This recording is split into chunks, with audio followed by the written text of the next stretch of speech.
Урматтуу Матраимовтар, президент менен жабынбагыла. Президент таза жана айкын шайлоо болсун деди. СДПК менен жабынбагыла. 2007 жылы Бабанов СДПКнын начальник штабы болгон. Мен Таластын координатору болгондо силер какта элеңер. Марат менен Максимдин этегинде жүрбөдүңөр беле. Бүгүн эл билет ким экен.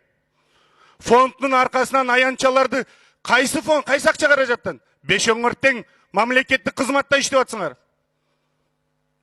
Бир спот аянтча 1,5 миллиондон 3 миллион сомго чейин турат. Айлыгыңар 12 миң сомдон 18 миң сомго чейин. 12 миңден 18 миң сомго чейин. Ошол аянтчалар 30 километр канал. Миллиондогон каражаттар турат. 12 миң сом айлык менен жазады. 18 миң айлык менен жазады. Бүгүн таможнянын орун басары Раим Матраимов, кайманаты Раим миллион. Кадр саясат өкмөт карасын. ГСБптин орун басары болуп ошерде ССБ болуп турат. Түз ошолорду тейлеген бир тууган иниси отурат. Бүгүн аларды каралбай жатат.